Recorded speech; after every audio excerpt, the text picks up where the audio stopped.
Bueno, les doy la bienvenida muy especial.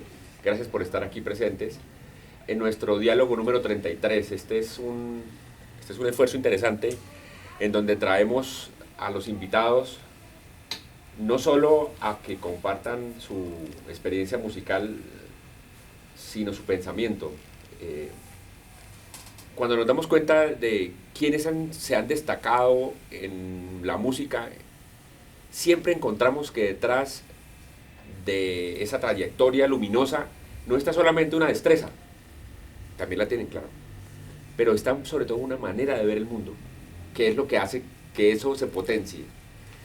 Nuestra convicción es que sin eso lo que hacemos es convertirnos en personas bastante más manipulables, bastante menos incidentes, bastante menos críticos y, por supuesto, con unas enormes dificultades de entender un mundo cambiante en donde el ejercicio de la música cada vez tiene más variables nuevas y necesitamos mantenernos despiertos. Este espacio, la maestría ha cogido este espacio como un espacio de formación y para mí ha sido un lujo pues tener 33 invitados, 32 porque él está repitiendo, es el único que ha repetido. Los privilegios de ser Leonidas Valencia y de representar lo que representa. Bienvenido, Leonidas, estoy muy feliz de verlo. Desde el 2019 no lo veía. Nos conocimos en el Ministerio de Cultura y a mí siempre me impactó desde el primer día que lo vi. Sabía que era un sabio en las músicas que manejaba, pero lo que yo no sabía era que tenía la mirada que tiene de la vida y del mundo. A mí eso me parece muy importante. En el grupo de personas que hacía parte del grupo de músicas tradicionales, gente muy importante y gente muy especial, grandes amigos de Leonidas. Sí. Pues había una admiración hacia el maestro muy clara.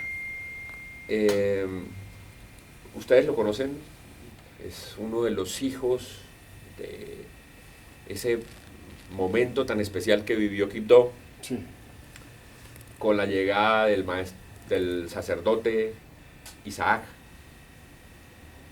Formó una generación de niños que cambiaron la música del Chocó. Una generación de niños que tenían y que han configurado una manera de hacer la música muy particular. Es decir, son niños que tienen las tradiciones en la piel, pero que escriben música como si fuera lo normal, lo más obvio y lo más natural del mundo. Eso hace de ese lugar un lugar especial de entrada. El maestro, además de haber trabajado mucho con el Plan Nacional de Música, de haber construido una mirada para el país de las músicas del Pacífico Norte, ha sido alguien que ha trabajado en investigación y que tiene una importantísima trayectoria en gestión. Es uno de los líderes, durante mucho tiempo presidente de ASINCH, Asociación para las Investigaciones Musicales en el Chocó. Ha sido un líder en la construcción de la Universidad Tecnológica del Chocó, el programa de música. Y tiene un grupo increíble que es La Contundencia, que quiero que me cuentes si todavía lo mantiene. Claro. La Contundencia, un gran bombardinista, un musicazo. Lo conocen como Hinchao y yo estoy muy feliz de que esté aquí. Bienvenido. Muchas gracias a Elisa y a Javier y a todos los estudiantes de la maestría. Para mí es un placer volver aquí y hacer las músicas del Pacífico. Para nosotros es un honor que tengan presencia en una universidad en Bogotá. Es súper importante, porque es como dar a conocer o reivindicar esos derechos y acceso a la cultura, como dice la Constitución. Yo lo que siempre he dicho, en estos últimos tiempos vamos cambiando el discurso, y después de la pandemia me he dedicado a dictar talleres, conferencias y hablar mucho del contexto, porque me he dado cuenta que en las músicas tradicionales y todas las músicas, si no hay un contexto no se entienden bien. Es muy difícil hacer inmersiones en ellas. Puedo reproducirlas, pero no las siento. Entonces nosotros estamos trabajando mucho con el contexto. Y entonces, por ejemplo, la misma gente de nuestra tierra tiene que tener el contexto de su música. Entonces los últimos movimientos que viste en San Pacho, ustedes saben que la gente sale brincando en la calle. Sí, que es una maravilla. Sí, eso es un despliegue, pues. Pero entonces estamos trabajando con los pelados que no estudian música, y les preguntamos y indagamos, y entonces ellos están metidos en una burbuja de repetir apenas y hacer el goce, pero no valorar lo que está sonando ahí. Y entonces hemos entrado en esa discusión y estamos trabajando talleres en todas las escuelas y colegios, porque es la única forma que le entra a la cabeza esos conceptos, y no entran. Sí, por ejemplo, el concepto de tirar la basura al suelo. Si desde los centros educativos y las mismas casas no hacemos eso, pues no pasa nada. Lo mismo con la música, y ayer hablaba yo del proceso de la musicalización ciudadana, y con los del profesor del CREA también hablábamos lo mismo. Por ejemplo, los profesores del CREA tienen la idea de enseñar música desde la interpretación del instrumento. Y les digo, ¿y cuándo se va a hablar de el contexto de que esas músicas tienen algo indígena, que tienen algo afro, que tienen, eso no se habla? Es como vedado, prohibido hablar de eso, o da como vergüenza hablar de lo propio. Entonces nosotros, la música propia es lo más importante en el departamento del Chocó del Pacífico, y es la lucha del Plan Nacional de Música para la Convivencia. Lo que quería era resignificar la música, pero que lo valorara la gente de la región, y que tuviera el respaldo de un proyecto de Estado, de gobierno, que es lo que se nos cayó en lo último. Pero bueno, entonces miren, el contexto cuál es: entender que las músicas del Pacífico no son música apenas de negros, que es el error que veníamos cometiendo. Antes que llegaran los negros acá, como les expliqué, estaban los indígenas allí. Entonces los dueños del territorio son los indígenas y tienen sus músicas. Antes tenemos que reivindicar que fueron despojados, maltratados cuando llegan los españoles y les imponen algunas cosas. Después traen a afros y los imponen también. Los afros se mantuvieron con las tradiciones, tomaron las tradiciones, reciclaron toda esa vaina y hacen nuevas músicas acá, que son las que tenemos hoy en día en Colombia. Pero no se habla, entonces el Pacífico lo ven ustedes y se lo muestran como afro, y se invisibiliza totalmente lo indígena. Y ahí están los pueblos indígenas, no se han ido, ahí están, con su lengua, con sus músicas, con sus bailes. Nosotros en la Universidad Tecnológica del Chocó, para reivindicarlo de ellos, abrimos un programa especial para indígenas. Y ya sacamos la primera promoción de licenciado en música y danza de indígenas. ¿Y cómo está enfocado los pensum? Básicamente era a investigación al máximo. Investigación tenía el 35%. ¿Por qué? Porque lo que les interesaba a ellos era proteger sus patrimonios. ¿Sí? Entonces estudiaban para ir a proteger sus patrimonios. Entonces ellos aprendieron a escribir música, no solamente para escribir música de acá, primero para escribir la de ellos. Porque ellos han entendido que los mayores han muerto y se van acabando las tradiciones. Entonces están haciendo ese proceso ellos. Y la graduación de cada uno de ellos era con un trabajo sobre su comunidad. Y teníamos indígenas de todo el departamento. Hoy, estoy recordando que leí alguna vez que una de las labores que hizo el español fue poner en contra de indígenas y negros. Esa dificultad se mantiene, digamos, la visión estereotipada de unos y otros, de desconfianza. ¿Cómo se vive hoy día eso? Yo creo que eso de poner en contra se dio más acá en el altiplano. Allá en el terreno no pudieron. Era muy complicado. Mira, los españoles cuando llegan al Chocó, en Quito, por ejemplo, Quito, se ubican en Quito, y los indígenas queman eso 7 veces el pueblo del español, porque lo estaban quitando su territorio. Ahí estaba el cacique Quito y el cacique Guaseba, 2 caciques con 2 tribus ahí. Y estos más llegaron, los atacaron y se fueron a Lloró. Y entonces cada 2 meses venían y prendían el pueblo de españoles, 7 veces, porque les quitaron el territorio. Entonces, ellos no podían hacer un trabajo de poner los negros contra los indígenas, porque todavía no estaban los negros. Pero cuando llegan los negros a hacer el trabajo de la minería, ya los indígenas no participan en la minería con ellos. Y se crean lo que llaman los compadrazgos. Como el indígena era enemigo del español, siempre se alejó. Si aquí hay un pueblo afro, él se corría más allá, a las cabeceras. Y entonces vino y hizo amistad, antes fue con lo contrario. El indígena hizo amistad con el negro y hasta hoy se llaman compadres, nosotros decimos compadres. Entonces hacía un comparado con él, le decía, necesito que me traiga sal, tal, y le daba la plata al negro, el negro iba y compraba acá el blanco y le llevaba y le entregaba a él. Por eso nunca en Chocó había problema de tierra entre negros y afro. Los linderos son naturales, es un río, una quebrada, no hay cercas, entonces nunca había problema. O sea, pero tal vez acá sí los ponen en contra porque pues la cercanía, todo esto con el altiplano, allá hay muchos ríos. Entonces si los negros están en este pueblo con este río, los indígenas están en otro lado. Entonces no se encontraban. Lo que sí se protegieron, bueno, enseñar su lengua. Es una protección. Claro. Enseño mi lengua porque no me deja dominar, pues. Entonces hasta hoy conservan sus lenguas, etcétera. Pero la relación es bien armónica, de compadrazgo, eso sí no. Es más, nosotros a afro le bautizamos los hijos a ellos. Y ellos le ponen el apellido nuestro a sus hijos. Eso es muy chévere. Claro. O sea, los indígenas no tienen el concepto de nosotros del apellido. Claro. Si tú, el apellido tuyo, ¿cuál es? Giraldo. Entonces, si tú le bautizas a un hijo, ese hijo se llama Juan Giraldo. Le ponen el apellido del padrino. ¿Sí? Así está el compadrazgo ese. Pero tiene otra función también. Como somos compadres, el día de la fiesta tú me tienes que dar trago. Porque somos compadres. Claro. Bueno, esa era de doble... de doble intención. Sí. Bueno, entonces, nosotros hemos ya empezado a conocer la música indígena más en profundidad, los textos también, la historia, todos los mitos. Eso es muy importante. Y lo que estamos aspirando a hacer ya, una publicación de todos esos trabajos en uno solo, un compilado, y que circule también para que la gente lo entienda. Que nosotros que ahí no conocemos lo que pasa con los grupos indígenas, no lo entendemos. Sí.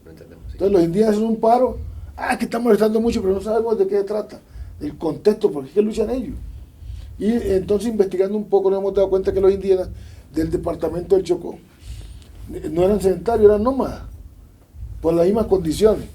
O sea, allá tierra de río, selva, mucha lluvia, entonces ellos lo que hacían era ubicarse en un territorio, si había río pescaban allí, pero ellos no hacen labores de restauración. Entonces cuando se acaba el pescado ahí, se iban para otro lado, a donde haya pescado. Entonces sí, siempre están moviéndose, porque el territorio era de ellos. Y se renovaba así. Sí, y mientras están allá se renova acá, claro. Y después volvían. Claro. Pero cuando ya llega el español, llega la propiedad privada, ya no pueden moverse. Ahí viene una de las primeras problemáticas. Entonces hay unos indígenas que están en la carretera, vienen del Baudó y llegaron a la carretera con Medellín. Y eso es lo que está haciendo el paro hoy en día. Porque ahí no pueden cultivar, ya no pueden moverse, ya no pueden volver, porque ya todas esas tierras tienen dueños. Y entonces la gente no entiende, no, que esos indígenas molestan mucho. No, lo que pasa es que ellos antes se movían, ahora no pueden. Se están diciendo, como no podemos movernos, denos programas para nosotros sembrar, ¿sí? Porque ya no pueden moverse. Claro. Pero dicen, no, que no hay que darles nada, ¿sí me entienden? No hace el contexto bien. Dentro de usted dijo al principio que todos tenemos la idea de que Chocó es negro. Eso. Y también la idea de que la música del Chocó es lo afro. Es lo afro. Dentro de las investigaciones y dentro de toda la investigación que usted ha hecho durante años, ¿cuáles son esos entrecruzamientos y esa hibridación? ¿Y cómo aparece el concepto de lo influenciado? Para que todos tengamos un poco en cuenta. De los ritmos que llamamos africanos o negros, ¿cuáles tienen mezclas que digamos no somos conscientes nosotros de que existen? La mayoría están mezclados, la mayoría. Lo que pasa es que tienen más influencia afro, entonces que tienen más influencia afro los llamamos autóctonos o propios. Y los que tienen menos los llevamos influenciados, todos los europeos. Todos esos bailes cortesanos que llegaron en música, danza, contradanza, polka, mazurca, todo lo que llegó con el español, para nosotros influenciado. Pero también nosotros los influenciamos a ellos. Entonces, por ejemplo, una contradanza, la primera parte es muy europea, pero cuando pasa a la segunda parte es muy afro. Eso lo construimos ya acá en América. Pero ¿Qué cambio tiene, por ejemplo? En la percusión la estructura rítmica cambia. Okay. Papira para pira para papá. Papira para pira para papá. Papi para pi para pira para pira. Eso es europeo. Ajá. Viene pipi pa 6 octavos, una vez lo cambia. De una vez lo influye y cambia la percusión, cambia todo. Entonces ahí ves la diferencia entre lo europeo y lo afro en la misma pieza musical. Se hizo una asimilación y se le introdujo esa parte ahí. Entonces el europeo llega y le dice, no, pero esa es una parte de nosotros, no, se llama por ejemplo contradanza chocuana, es por eso, porque le pusimos la otra parte. Entonces ahí puedes ver un ejemplo de una pieza musical. Pero lo otro es que mucha de nuestra música, por ejemplo el tamborito, que yo le explicaba ayer la clave bantú, donde está el tamborito. Si uno revisa el tamborito, es la mezcla de mucha música afro e indígena. Imagínate, es muy afro e indígena. Es más, he conseguido fotografías de principios del 20 donde están tocando los afros con los indígenas. Wow, los indígenas tocando los platillos y tocando flauta. O sea, ahí, esa foto vale mucho. Claro. ¿Sí? Donde se muestra que están los dos tocando ahí, el mismo formato. Y ahorita, si ustedes algunos van a Nuquí, un 16 de julio, vayan y miren en Nuquí el formato chirimía y van a ver un indígena, dos indígenas tocando, uno con la tambora, otro con la flauta y los otros afro con otros tambores. Ahoritica todavía. Entonces ahí se ve, yo quería ver eso en vivo y lo vi ya. ¿Sí? Entonces ahí se muestra. Entonces todas las músicas están mezcladas, todas. No hay una que sea pura africana porque nosotros mirando las bases africanas, cuando llegan a América esas bases, tienen que, no blanquearse como eran los cubanos, sino que se mezclan con otras. Y ahí es que hacen nuevas músicas. Si le quitamos lo afro apenas no suena como está hablando ahora. Pero la base fundamental sí es afro. Maestro, ¿eso que nos está hablando corresponde a todo Chocó o solamente al Chocó Norte? ¿Qué pasa con el Chocó Sur? No, el Chocó, el Pacífico Norte es el Chocó. Y coge parte de Urabá porque es otro departamento. Y ahí ya viene el sur, que es el Pacífico Sur, que ya es el valle, pues parte del valle, Cauca y Nariño. Entonces, pero el Chocó todo tiene eso. Solamente yo les hablaba de la otra base yoruba, que es muy arraigada pues, en el sur. Que nosotros somos más bantú acá en el norte. Ah, eso es interesante. Sí, o sea, nosotros hay dos claves. O sea, para entender la música del Pacífico, de todo el Pacífico, sí, hay que estudiar esas dos claves. La clave bantú y la clave yorubá.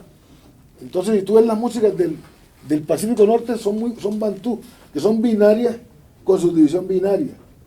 Y si vas a ver las del Pacífico Sur, son clave yorubá, que son binarias, pero con subdivisión ternaria. Por eso la gente habla de 6 octavos y todas esas cosas. Entonces, ¿qué es lo que ocurre? Son dos claves, y esas dos claves que salen en toda esa música. Yo ayer le hacía un ejercicio con ellos, donde les explicaba que si conocen esa clave y empiezan a moverla, le va a dar toda esa música, los nombres, que son nombres territoriales. Claro. Ahí hablamos con la profesora ahora, entonces ellos tienen bullerengue. Y tú coges esa estructura y traes acá al Pacífico Norte, y acá le llaman tamborito. Porque la misma clave bantú es la misma, y no que le llaman así. Y la cumbia también, entonces la misma clave y la mete y toca y está la cumbia también. Es una sola clave. O sea, en el Caribe hay todas esas claves bantú. Cuba, Puerto Rico, todas esas en bantú. Y cuando te vas por acá al sur, encuentras la yorubá, que es muy fuerte, está el currulao, bambuco, patacol, todas esas vainas es puro yorubá. Y mirando la historia de los que sobrevivieron y llegaron acá, llegó más yorubá que bantú acá. En América llegó más yorubá que bantú. Pero los yorubá no compartían mucho con la gente, mientras que los bantú son gente más abierta. Y entonces por eso la música se riega más. Sí, eso se regó más. O sea, toda la música que tuve de las Antillas y toda esa vaina es muy bantú. Pero por la religiosidad llegó más yorubá acá. Pero es menor. Entonces, en Cuba encuentro todavía músicas que son yorubá, pero no son las más importantes de Cuba. Son minorías. Lo más importante es el son, el danzón, que es puro bantú. ¿Sí? El cha-cha-cha, todo eso es bantú. Y en los yorubá encuentras, hay un especial de alguien y tienen algunas musiquitas de esas yorubá, pero no las representativas de Cuba. Pero sí existe ahí porque ahí hay todavía clave. Entonces nosotros somos, para entender eso, si entendemos esa clave bantú, entiende usted todo el Pacífico Norte. Y si profundizamos en la yorubá, entienden todo el Pacífico Sur. Lejos de los nombres. Claro, que son territoriales. Sí, porque son nombres territoriales. Entonces, uno viene yo le digo, cuando uno hace una grabación, ¿qué es lo que hace primero? ¿Qué es lo que uno hace primero? Una grabación. ¿Qué es lo primero que pone una grabación? La cuenta. ¿La qué? La contada, ¿no? No, pero yo alguna base tengo que grabar primero.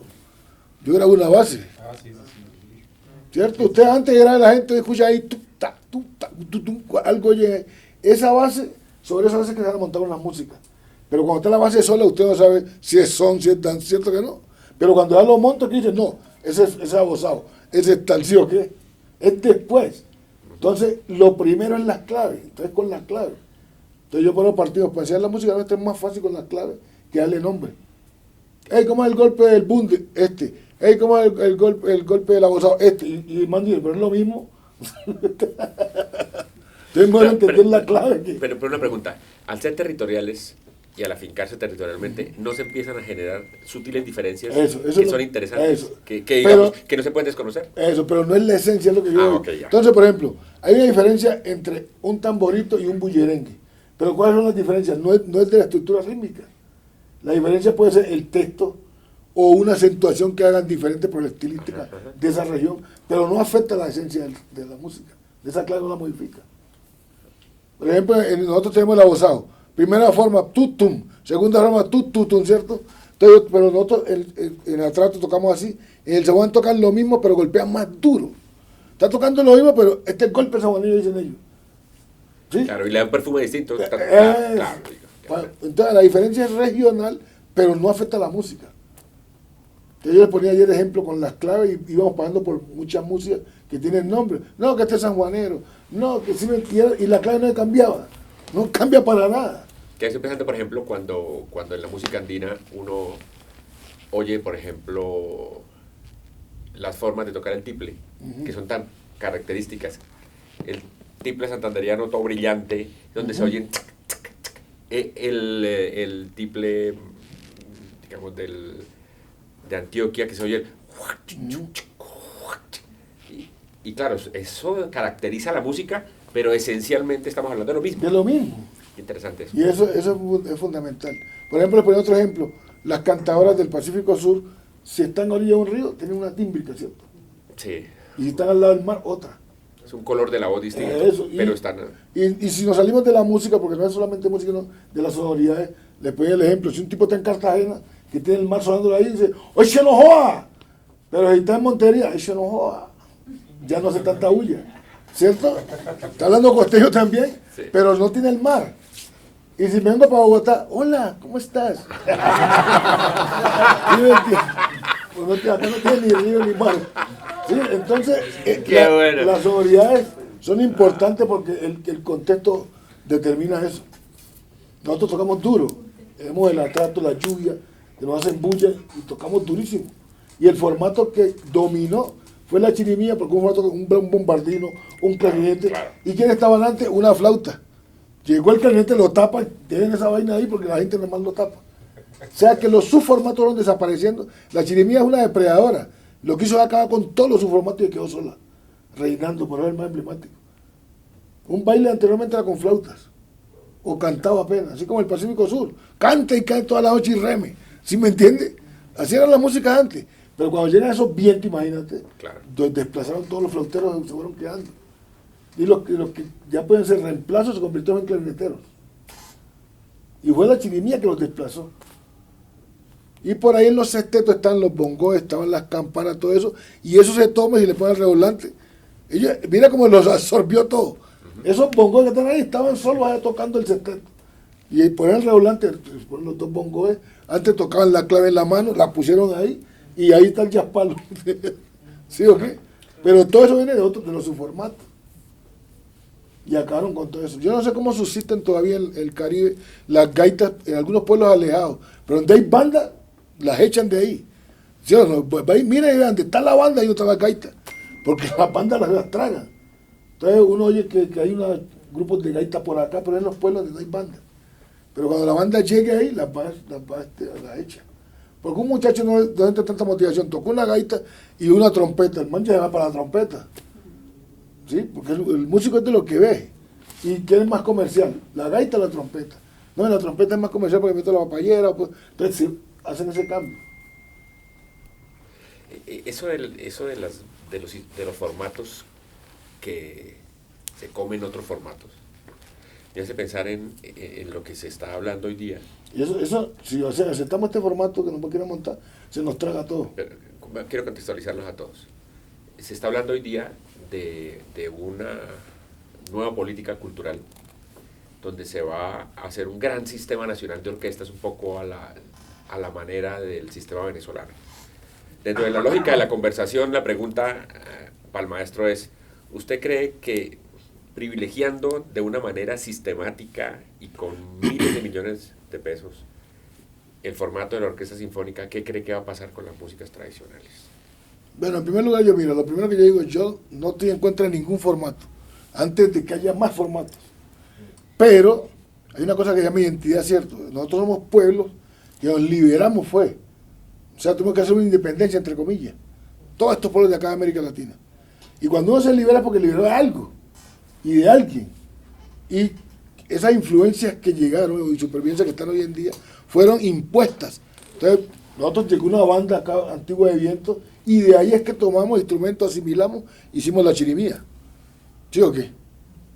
Al Pacífico Sur, como no llegaron las bandas, miren que no hay bandas, no hay chirimía, y no que hay que, tuvieron que apelar a la memoria, entonces del material de la región, hacen las tamboras, hacen sus guasá, hacen sus marimbas, porque no llegó la influencia. ¿Sí o qué? Donde llegue, no tendría ese formato como nos pasa a nosotros. Nosotros pasamos mucho trabajo en el departamento de Chocó para tener una chirimía, porque hay que ir a una tienda a comprar los instrumentos. Tú un clarinete tienes que ir a una tienda, un bombardeo tienes que ir a una tienda. Pero yo, el Pacífico Sur, no necesito ir a una tienda para comprar instrumentos, lo hago. Y aprendo a hacerlo. Nosotros tenemos una desventaja. Yo pasé mucho trabajo, yo era bombardinista, pero tuve la ventaja que mis padres pues tenían cómo comprarlo. Pero la mayoría tienen cómo comprar un bombardino, ¿de dónde diablo? Claro. O un clarinete en esa época. Ahorita usted consigue un clarinete en 300,000 pesos. Ahora, en esa época los clarinetes todos eran de madera. Y había que pedirlos a Europa. Y en las tiendas aquí en Colombia habían 2, 3 clarinetes, no había más. No había más. Y todo era por encargo. ¿Y cuánto dura? 6 meses, porque venían por barco. Ni siquiera venían por avión. Entonces nosotros era muy difícil de un instrumento hacer un instrumento. ¿Por qué? Porque el formato fue copiado. Mientras que el Pacífico Sur, usted puede demorarse en lo que haga Utambora mientras hace su WhatsApp, lo hace. Nosotros tenemos que ir a hacer eso.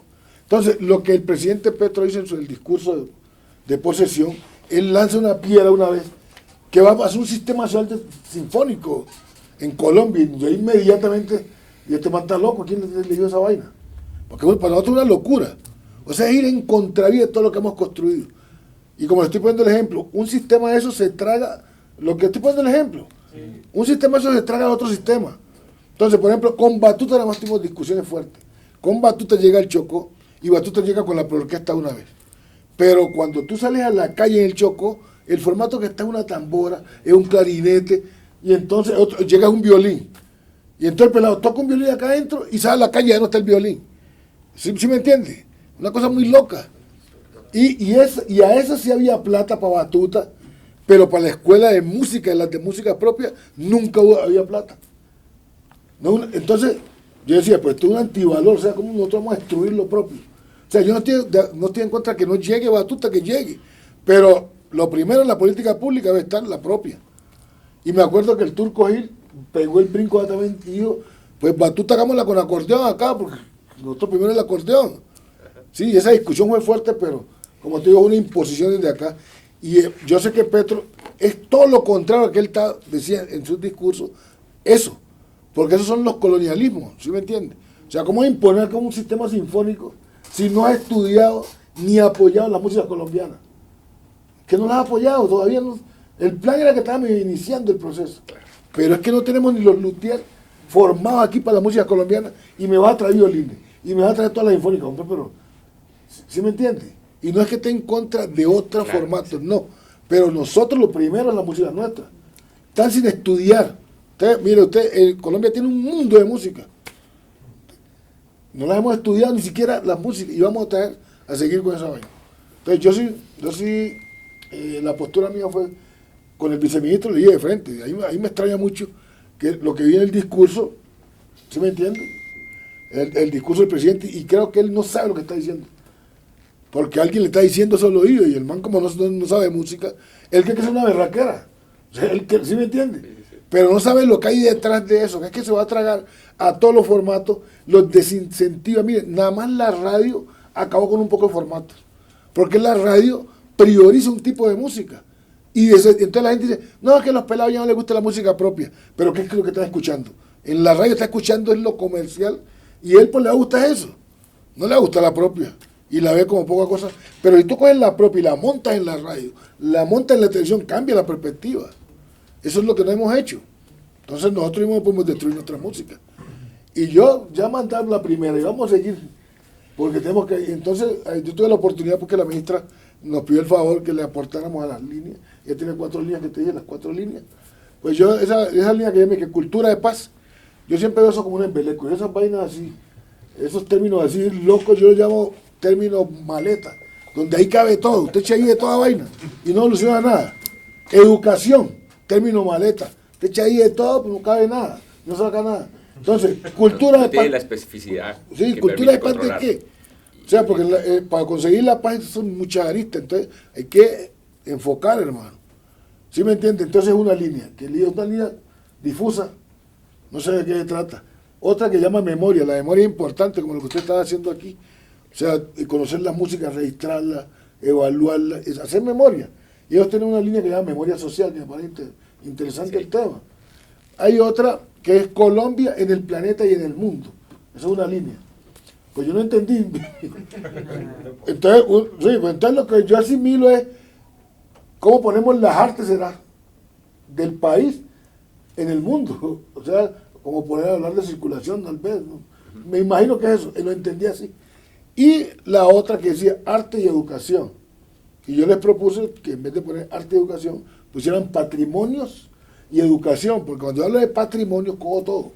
Pero cuando hablo de arte, vamos, en términos académicos, entonces apenas arte musical, arte, y lo demás queda por fuera. Claro. Y ahí hay un lío. ¿Sí? Entonces, eso fue como le hicimos algunos apuntes allí para... Leonidas, a propósito de lo que dices, uno de los problemas que tendría eso, aparte, digamos, de la discusión que usted plantea de que los formatos, digamos, eclipsan los otros formatos. Que los tragan. Literalmente se los tragan. Está el problema de la democracia, es decir, el problema no es que no haya unas músicas que son legítimas, todas las músicas, y además esa música tan bella, sí, la música de la tradición clásica occidental es innegable su belleza y su profundidad. ¿Cuál es el problema? Que echamos para atrás en algo que es, estábamos construyendo una política cultural desde abajo, desde los municipios, diciendo, ¿qué necesita el municipio? Que el municipio decida cuáles son sus prioridades. Si le preguntan a Nuquí, pues Nuquí va a decir, miren, bienvenido Batuta, mientras, o sea, los esperamos, pero necesitamos consolidar lo nuestro también, y ese diálogo genera hibridaciones interesantísimas, maravillosas, subimos el nivel de todo. El problema está en hacer una política desde arriba hacia abajo, como una mera imposición. Incluso una idea que puede ser potencialmente interesante o bella, pierde toda su legitimidad cuando es simplemente impuesta. No es eso romper lo más especial que hizo el plan de música, que es construir condiciones de diálogo en los municipios para crear la escuela, para generar en los acuerdos municipales, es decir, que hay una especie de movilización ciudadana alrededor de eso. Sí, yo casualmente hablé un capítulo ahí de lo que era la soberanía cultural en los territorios. La política, cuando hay soberanía cultural en los territorios, construye de abajo hacia arriba. Claro. Pero cuando yo construyo de arriba hacia abajo, no se puede dar. Entonces, esa soberanía cultural en territorio es la que determina que la gente sea consciente y participe democráticamente. No es votando que se participa democráticamente. Usted puede votar, es una acción que hace, pero eso no es la democracia como nos venden estos políticos aquí. O sea, que si tú votas y que es un país democrático porque tú votaste. Pero tú puedes votar y ya pueden cambiar la decisión tuya. Entonces, el hecho no es el voto. El hecho es que hay una conciencia de que todos los ciudadanos pueden aportar, no solamente votando, sino, entonces yo propuse también los centros de pensamiento territorial, con lo que tú estás diciendo. Entonces, en un territorio, yo llego a montar lo musical, entonces la gente de ese gremio se reúne y dicen, bueno, lo mejor para Nuquí es que rescatemos la ruca que está perdiendo, el formato de tamborito. Entonces háganse su política a ellos. Y se la entrega al Estado, para que el Estado diga, bueno, yo puedo financiar esta parte, puedo esto, la alcaldía está, ¿sí me entiendes? Exacto. Pero quien tomó la decisión fue el territorio que sabe. En el plan de música nos pasó un caso del Chocó. El Chocó dice Chirimía, ¿sí o no? Entonces mandaron Chirimía para todos los municipios. Mira lo que ocurre allí. Pero no preguntaron al municipio, no que es territorio de Chirimía, pues Chirimía para todos. Y Litoral del Sabana nos dice, necesito que vengan por sus instrumentos y nos traigan 2 acordeones, una caja vallenata, ¿sí me entiendes? Porque ese es el formato que ellos tenían allá, no era Chirimía. Pero se supone que todo el Chocó es Chirimía. No, señor. A Candí. El problema de las generalizaciones. Eso, pero fue acá, de arriba hacia abajo. Si preguntan, no pasa eso. Exacto. Vallesolano lo mismo, nosotros no somos Chirimía. Necesitamos son 6 bongoes, unos micrófonos, dulzaina para el tamborito y unos megáfonos. Mira todo lo que cambia. Porque ellos tocan la música, pero es con una dulzaina o firolina, armónica y un megáfono. Los tambores acompañando y cantando. Eso es su formato. Y le mandan a Chirimía, ¿quién toca clarinete? Nadie. ¿Quién toca un partido? Nadie. porque no es el formato de ellos. Y así nos ocurrió en Acandí lo mismo. Acandí tiene otra tradición totalmente distinta, porque es municipio fronterizo y le llega la música de las fronteras del municipio de Bolívar y de Córdoba. Por ahí se pasa a pie. Ahí, entonces, allá otra música. Tú no encuentras música chocuana en Acandí, encuentras toda la papayera, el formato. Entonces te piden María Varillo, claro, porque son municipios de frontera, tienen otra dinámica y hay que respetar eso. Otra de las ideas que tienen es aprovechar el auge de las bandas en todos los municipios y empezar desde ahí a nutrirlo a nutrirle los instrumentos de cuerda para convertir eso en los escenarios de los sinfónicos. ¿Usted cómo ve eso? No. Es que como hablábamos, las lógicas son distintas. Un músico de una banda de Manizales es distinto a una banda pelayera. No tiene nada que ver uno con la otra, nada. Y le explicaba, la banda de Manizales fue formada, mediada por la partitura. La banda pelayera es mediada por unos códigos. Ellos aprenden por unos códigos. Nosotros tenemos técnica como, se llama el punteado, por decir algo. Entonces yo le digo más, do, mi, sol, mi, fa, re, si, sol, fa, mi, sol, do. Y el man se graba esas notas y las busca y las hace. Y ya, y está tocando la jota. Pero no, él no sabe leer el pentagrama. Él no sabe el pentagrama leer nada, ni le interesa. ¿Sí? Y ustedes van a encontrar guitarristas, hey, ¿qué posición? Primera, tercera, cuarta, pero ese lenguaje otro, es el de ellos. Pero tú te dicen cuarta y tú te vas para otro lado. Entonces, eso hay que respetarlo porque son lógicas propias y así que funciona. Entonces no puedo generalizar, que no da. Por ejemplo, un músico de la pelayera para traerlo para el movimiento sinfónico. No te da. ¿Sí o qué? No da. Y además el centro no puede ser lo sinfónico en Colombia. La discusión es esa. El centro musical, o sea, lo importante no es una música, somos diversos, como somos diversos no hay un centro, hay muchos centros. Exacto. Y ahí es que está el problema. Entonces, ¿cómo es que un país es diverso y la política va a ser de una sola hegemonía o va a ser dominante de un formato? Eso no puede ser. Ahora, ¿a son de qué diablo el formato sinfónico es el que tiene que ser política de gobierno?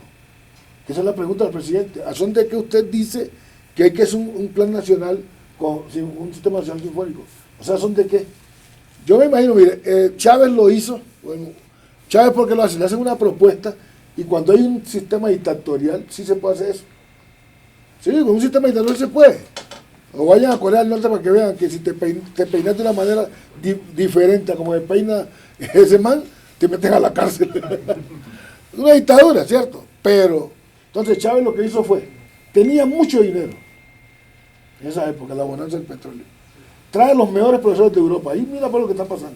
Trae el formato, trae los profesores. O sea, estoy diciendo que eso no es mío, sino que lo estoy imponiendo. Exacto. Lo estoy haciendo. Exacto. Tengo que traer los profesores, entonces eso no es mío. Tengo que traer los instrumentos, ni siquiera los construyo yo. Entonces, ¿cuál es la rentabilidad nacional para decir, si yo monto un formato en toda la costa caribe de bullerengue, al menos los luthiers van a ser alegres a la lata? ¿Sí me entiende? Eso genera, impacta la economía. Pero tengo que traer los violines, tengo que traer las violas, tengo que traer todo. O sea, ¿qué política es esa? Sí, todo impostado, pero él sí tenía la plata y lo hizo. Y le fue bien. Pero sin embargo, hablen con los cubanos para que vean, con los venezolanos, y te va a decir, está bien chévere esa vaina, pero la música de nosotros se quedaron atrás. O sea, las músicas venezolanas, el estado de Bolívar, que yo lo conozco bien, son músicas afro, y hay muchos libros sobre la música. O sea, quedaron tapadas. No hay una hora montada con el formato sinfónico. Entonces, ¿cuál fue la ganancia? No hubo ganancia. Antes hubo una pérdida grandísima. Pero grandísima, grandísima. Y salió un poco de venezolanos por el mundo a dirigir orquestas y a tocar por ahí. Ay, ¿qué pasa con eso? ¿Dónde está tu música? ¿Dónde está la música venezolana en un formato sinfónico en Alemania o en España? Porque pues no está. Yo creo que son esfuerzos vacíos y perdidos. Y el análisis que han hecho los investigadores sobre el sistema de Venezuela ha mostrado cosas interesantes. Por ejemplo, que el sistema no nació con Chávez, sino con Carlos Andrés Pérez. Y fue montado como un proyecto para formar músicos sinfónicos. Cuando Abreu, que era economista, empieza a ver que viene el populismo de Chávez, sí, le propone a Chávez y le cambia el nombre, sí, y dice que es un formato de acción social. Así como en Batuta aquí que lo metieron por ahí, claro, una copia allá. Entonces, construye el puente conceptual le cambia el Y objeto consigue toda la plata. y ahí se dispara toda la plata y empieza a convencer al mundo de que oír una sinfonía de Beethoven cambia a los seres humanos. Imagínense. Cosa que también está estudiada que no tiene nada que ver. Sí, usted puede Pero esa usted puede narrativa- ser un patán escuchando a Beethoven. Sí, De hecho, hay claro. tanta tiranía en ese mundo. Sí, son cosas de la naturaleza humana que no pasan por la magia de repente oír a Mahler. No, y cuando Hitler estaba mandando, ¿quién hacía la música? Warner. De hecho, en los campos de concentración Imagínate. hay evidencia de música increíble, Bach, Beethoven, para ir a matar a Para, los sí, judíos. Es decir, no tiene nada que ver. se construyó un embeleco Sí. para construir presupuestos, formas de financiación. Ahora, la pregunta también que uno se hace es, fíjense, llevan 3 elementos. El primero, va a fagocitar todas las músicas. 2, es una imposición de arriba abajo, no una construcción de política cultural de abajo arriba. Y 3, hay una experiencia de estudio sobre el sistema venezolano que es muy problemática, que muestra abusos, porque claro, esa masividad, un desangre presupuestal brutal para un país, Eso vale mucho dinero. vale mucho dinero, para construir un personaje que esté dirigiendo la Orquesta Sinfónica de Berlín. Es decir, nosotros estamos financiando lo que les interesa a ellos, con plata nuestra. Ahí hay preguntas, por lo menos hay preguntas. Lo que es interesante es que nosotros como comunidad, y pienso que en esto previamente hemos hablado, creo que nos toca generar la inquietud de cómo lograr que cuente el sector en estas decisiones. No es suficiente con que a alguien que hayan contratado le parezca lindo, no sé, mañana, imagínense un ministro de Agricultura que le guste la papa y nos mande sembrar papa a todos porque a él le gusta la papa. La pregunta ¿es legítima esa decisión? ¿No deberíamos decidir qué sembrar solo porque al señor le parece que la papa es increíble? ¿Deberíamos hacer cultivos de papa intensivos? Me parece que ahí hay una discusión importante. Sí, yo tengo una experiencia real, por ejemplo, en Quito. Por favor. Tuvimos a Zulia, la alcaldesa, y ella salió, no sé a qué país, y vio una sinfónica de niños. Y estamos pidiendo la escuela de música en Quito. Ajá. Y llega y dijo, hay que montar una sinfónica. Y ahí montaron sinfónica libre, ponen batuta, con otras cosas, y hacen sinfónica libre. Sinfónica libre. Libre llaman. Y son tan locos que en la creación del acuerdo municipal, que yo después lo reviso, no sé dónde ya lo copiaron, y decía, el director se ha nombrado, ¿cómo se llama? Eso que hacían el tiempo antes era vitalicio, decía. O sea, algo que se copiaron, no sé antes diablo de qué época, y decía, se le ha nombrado de manera vitalicia. ¿Sí me entiendes? Porque vio ella algo, lo que tú estás diciendo, entonces le pareció chévere que hubiera una sinfónica libre. Entonces le metió plata a eso y a las escuelas de música nunca la creó. Es un ejemplo que tenemos ahí. Claro. Entonces se sostiene ahora con batuta, pero batuta pues ya como que la están atacando, también la tienen que desaparecer ahora con esto. Sí. Y no es un santo pues lo de batuta tampoco. Maestro, uno lo oye hablar y se da cuenta que él estaba no solamente comprometido en términos de una instrucción musical competente, sino de una comprensión contextual, cultural y un ejercicio político.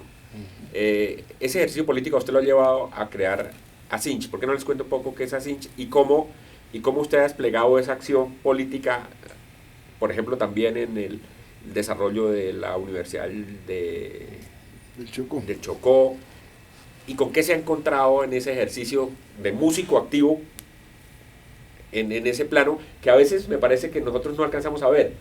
Nosotros alcanzamos a pensar que ser músico es ser un instrumentista. Hemos olvidado la parte creativa, hemos olvidado la parte conceptual, hemos olvidado la parte, digamos, de ser propagandistas, en el mejor sentido, Sí. de unas ideas de mundo.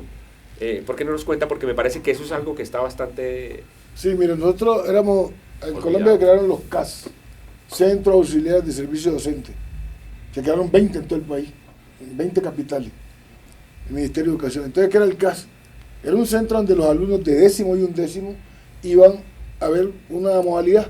Entonces teníamos modalidad de química y biología, teníamos otra artes aplicadas, otra de salud y nutrición, y había otra, eran 4, química, biología, salud y nutrición, artes aplicadas. Bueno, habían 4 modalidades. Nosotros trabajamos en la de artes, entonces éramos artistas. Entonces en arte trabajamos la música, en todo lo que fuera de estampado, todo eso. O sea que los pelados terminaban y antes terminaban ganando dinero. Es otro cuento también, que fuera productivo, ¿sí me entiendes? Eso sirve mucho. ¿Qué pasó? Nosotros viendo las problemáticas que la alcaldía no hacía nada, ni el departamento, no había política cultural por ningún lado. Entonces nos reunimos y dijimos, vamos a hacer un movimiento, creamos una organización y ese movimiento para ver cómo nosotros aportamos de la sociedad civil. Entonces creamos a CINCH, Asociación por Investigaciones Culturales del Chocó. Nos dedicamos a sacar comunicados, pero también a hacer acciones. ¿Tú qué vas a hacer? No, yo voy a escribir música. No, ¿tú qué vas a hacer? Yo voy a montar un salón regional de pintura. O sea, cada quien iba a activar cosas, lo que no hace la institucionalidad. Y empezamos con ese movimiento que es muy fuerte. Y después dijimos, bueno, como estamos así, entonces tenemos que incidir en lo político también. ¿Dónde hay que tomar decisiones? En el Consejo, vamos para allá. Ajá. Y en 1991 creamos un movimiento que llamamos Marcho, Movimiento Artístico Cultural Chocuano. Se llamaba Marcho. Ajá. Y entonces me postulan a mí como el 91 fue la Constitución. Sí. Y había libertad, cualquiera podía aspirar. Antes no. Antes era por un partido. Entonces, un movimiento nuevo y nos metimos. Marcho lo creamos y vamos. Y ganamos. Entonces ¿Fue al consejo usted? Sí, yo llego al consejo y en el consejo, entonces una cosa es la dinámica de llegar al consejo. Ahora, ¿qué pasó allá adentro? Allá adentro había las coaliciones. Entonces al principio estaba que no quería entrar a esas coaliciones porque yo voy a que me aprueben. Tú, amigo, si te quedas por la coalición mayoritaria, no te aprueban el proyecto, por voto.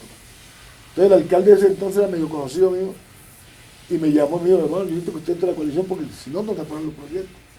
Y entré a la coalición.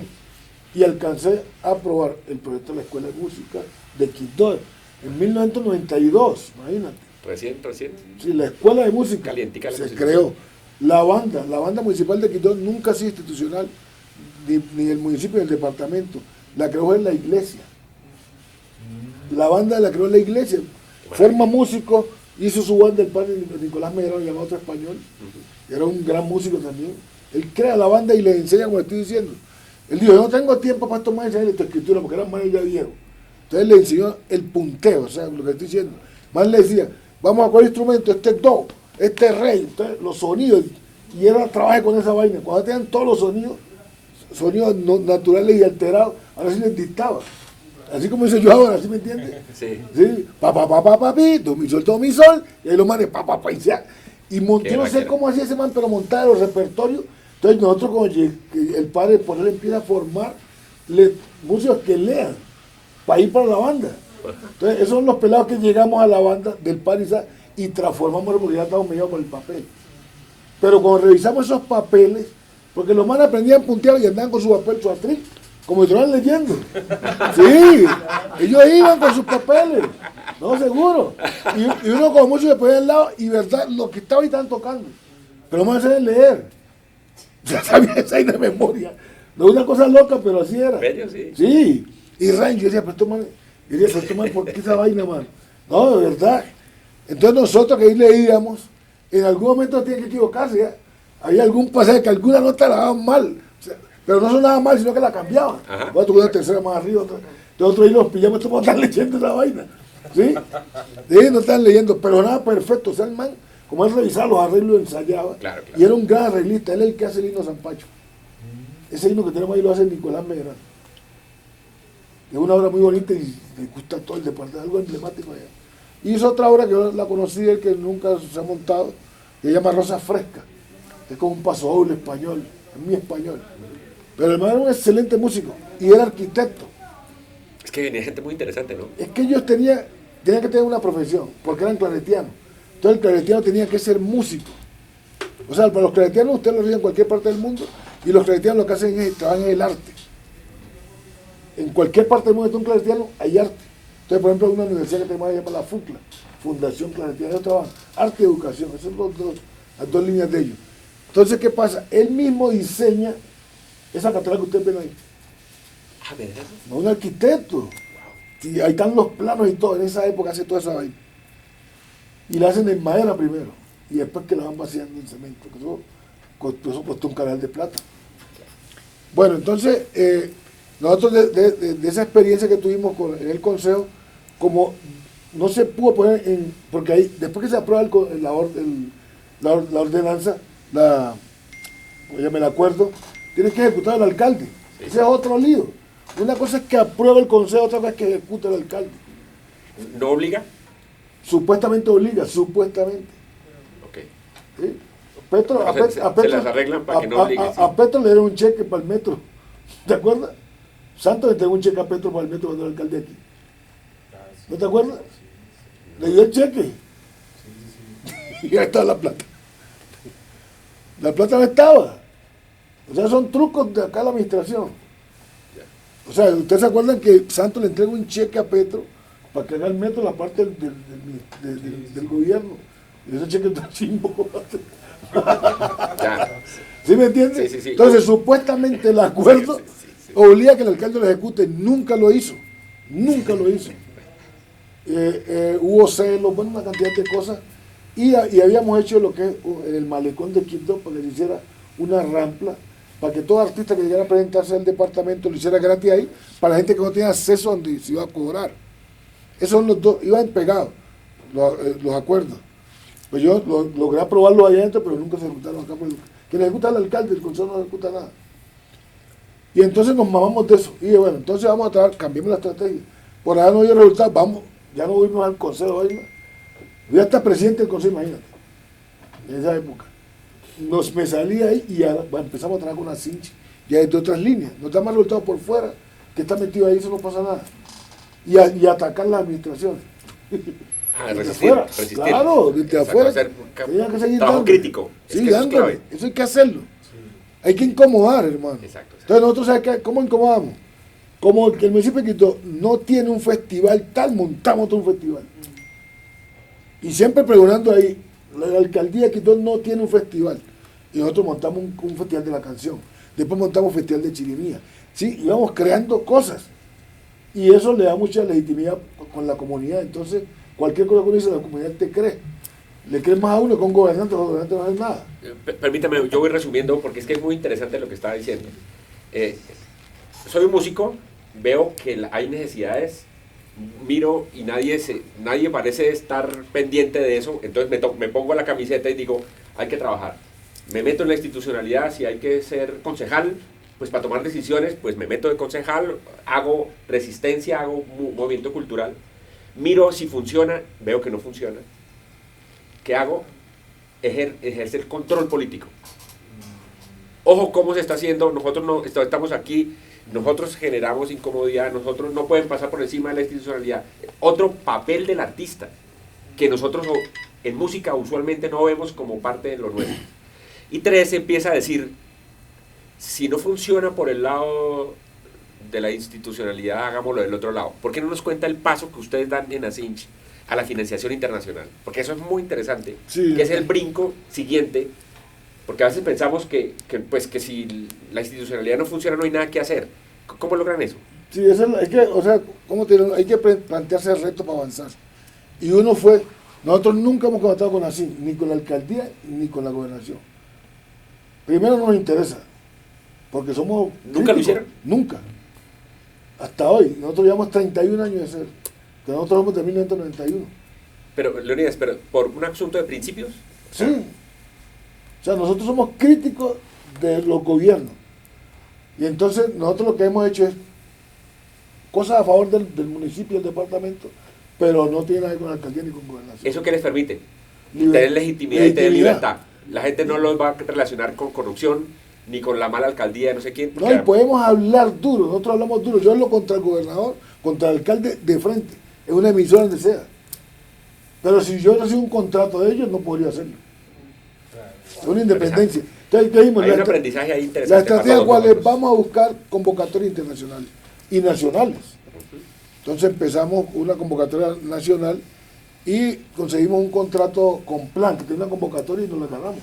¿Con quién? Plan internacional. Ajá. Entonces nos dice usted que necesita, vea, debemos focalizar tales escuelas, hay que fortalecerlas y capacitar al personal. Y al mismo tiempo trabajamos con el ministerio, con el territorio. Entonces, ya otro cuento. Entonces empezamos a formalizar las escuelas, y eso se va volviendo un movimiento, ¿no? Entonces, encuentro de escuelas, producimos materiales. Bueno, eso va una bola de nieve que va creciendo. Inmediatamente, estando con el ministerio, se da una oportunidad de un convenio, de conseguir recursos con el BIC, pero con el gobierno de Corea. O sea, el gobierno de Corea tiene plata en el BIC, o sea, los gobiernos tienen plata allá. Entonces, el gobierno de Corea dice, yo le voy a dar $1 millón para el plan, pero el ministerio es garante, ¿no? Y empezamos esa discusión y esa pelotera ahí, porque siempre hay como intereses y vaina ahí. Claro, hay una disputa de... Eso, ¿qué es lo que se va a hacer y por qué? ¿Y para quién? ¿Y por qué para allá pena y por qué no lo dividimos para acá? Al último terminamos recibiendo $430,000, algo es algo, y es mucho. Mucho, sí. $430,000 para hacerlo en 3 años. O sea, en 3 años. Entonces, ¿qué es lo que hicimos? A toda la escuela ponerle 2 docentes más. Si tiene uno, le ponemos 2 docentes. ¿Para qué? Porque hay una escuela que tiene un solo docente y son insuficientes. Un docente.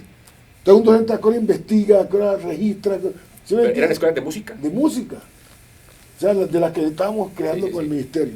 Entonces, a cada escuela le pusimos, si tenía un docente, le poníamos 2. Si tenía 2, le poníamos 4. O sea, le doblamos para que crecieran. ¿Para qué? Para ampliar la cobertura también. Y dotación, había un rubro de dotación. Otro de formación para ellos. Uno de investigación donde salen un librito que está por ahí que llama Ve lo que bonito.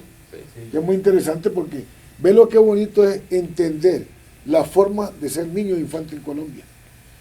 A veces yo entro a un salón de clase, una universidad, y encuentro gente que tiene su cultura indígena, otro más mestizo, otro afro, etcétera, todo lo que hay aquí, ¿sí? Y yo mi clase la dicto normalmente, o sea, eso es otra postura de estandarización, y lo hacemos inconscientemente. Entonces nosotros aquí investigamos, fuimos a varios municipios, y lo que investigamos, cómo se forman los niños en las diferentes culturas. Entonces en los pueblos afro, lo que se hace es que al niño hay que endurecerlo, y se tiene la conciencia que el niño nace y no está terminado. Entonces, por eso ustedes ven que en los pueblos afro al niño lo cargas en pinino, viene el vecino y se lo lleva, lo montan aquí y lo bailan. Si hay la fiesta lo llevan bailando. Sí. Entonces, cuando tiene 2, 3 años, ustedes que lo largan y están bailando. Sí. Y en otras culturas. Y con unos movimientos además brutalmente todos sofisticados. Pero eso, ¿qué lo construye la comunidad? Se construye ahí. ¿Y por qué se hace eso? Porque como eran esclavizados, el niño tenía que ser fuerte para poder sobrevivir a la esclavitud. Y hay otras mamás que como que creían que sus hijos no sufrieran, apenas nacían los mataban. Muchas afro hacían eso. O sea, mejor lo mato para que no venga acá a subir como esclavo. Y hay otras que decían, no lo mato, lo tengo que hacer fuerte. Lo endurezco. Eso, entonces el endurecimiento era fundamental. Nos vamos con los indígenas. En los indígenas lo que buscan es la habilidad. Porque el indígena necesita treparse a un palo, saber nadar, saber pescar. Entonces ellos buscan es que el niño sea ágil. Ustedes van a cualquier cultura indígena y esos pelados se les pierde y lo han botado a uno. Son muy rápidos, ¿sí? Son ágiles. Y eso es lo que buscan ellos con sus niños. Ahí, mira dónde lo meten aquí. Y el man va y uno dice, ¡y se le va a joder la cabeza! No pasa nada.